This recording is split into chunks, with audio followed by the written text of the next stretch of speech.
What I'd like to talk about today involves our shoulders and mostly your pecs. A lot of us walk around every day with tight pecs because a lot of us drive a lot during the day, a lot of us sit a lot during the day.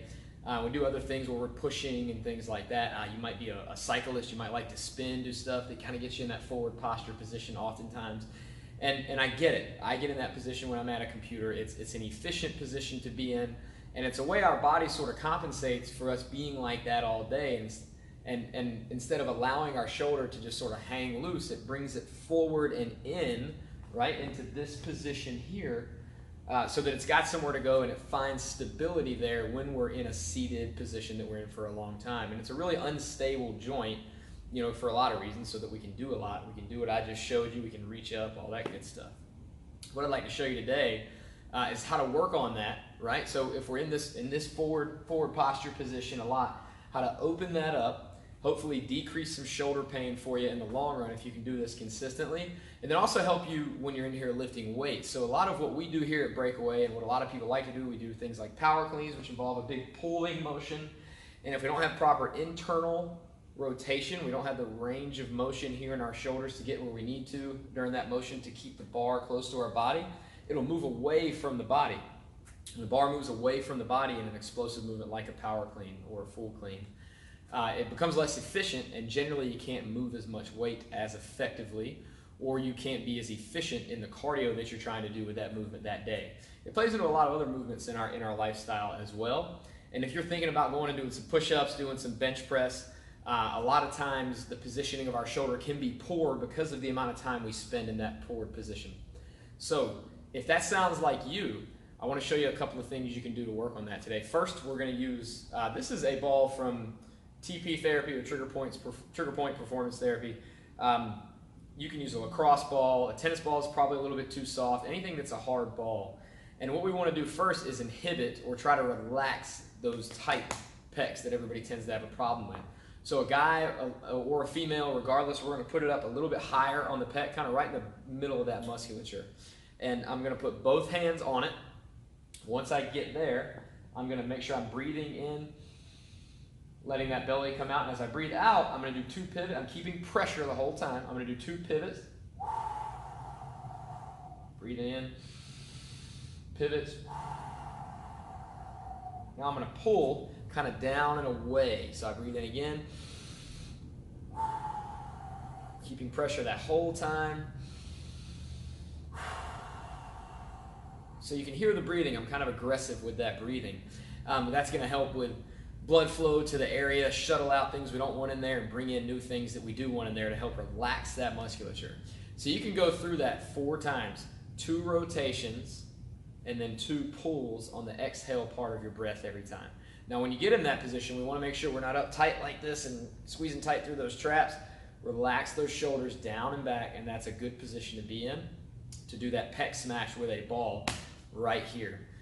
There's a lot of different ways you can go about that, but that's one way, the pivots and the pulls, to really kind of try to grind up that tissue and get it to relax and lengthen a little bit, or get into a relaxed position, because those fibers run across this way. So when they're tight, or when we're in a position like this all the time, they tend to pull us into that position right there. Now, the next thing we can do outside of stretching is a mobilization, and that generally involves moving some kind of bone in a joint, because we're trying to get it back into the center of the joint. Now, if we spend a ton of time here, that's going to probably, for most people, start to pull the humerus into a forward position in the shoulder socket. Now, it can also affect the length, tension, or the shortness of certain rotator cuff muscles as well that are deeper from the pec. So we're going to try to affect those with a band mobilization, and it's also a little bit of a stretch as well. So what we want to do is get a band like this, and I like these thick bands that are pretty intense. It doesn't necessarily have to be this intense, but this I feel like gets a good hold on your shoulder.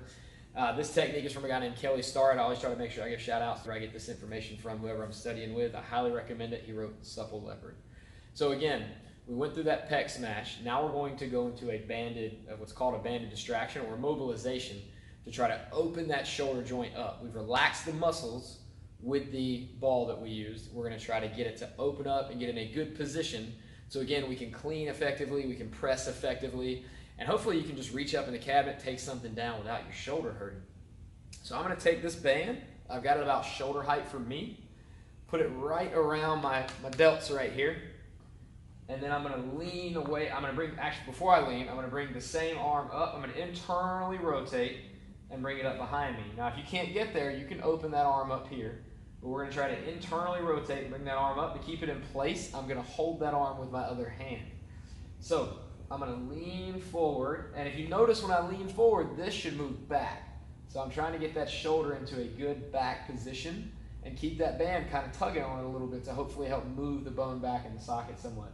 Now what I'm going to do is use my left hand to move my right arm around and figure out where I've got tension at, or if there's any specific positions that tend to feel tighter than others, because that's where you want to spend time. Otherwise, I'm just going to lean into this position and start to lean my neck away just to stretch the traps out, because these tend to be pretty tight in folks that sit a lot as well. So I'm just going to hold and move around, and I might relax a little bit and come back into it. So if you're going to relax and contract, go about 10 to 15 reps on each side. So today on Mobility Monday, we worked on opening up the shoulders for folks that sit a lot, which is really almost everybody in society. So we talked about using a ball to smash the pecs and loosen those up so that the shoulder, so these muscles can be relaxed. And then we used a band to help try to pull that bone back in the socket and get it in a good position. And we added a little bit of neck movement in to try to stretch those traps as well. So doing it in that order would probably be the best way to do it. Regardless, if this helps you out, if you give it a shot, if you have any questions, toss them in the comments below and I'll be happy to follow up with you. Have an awesome day.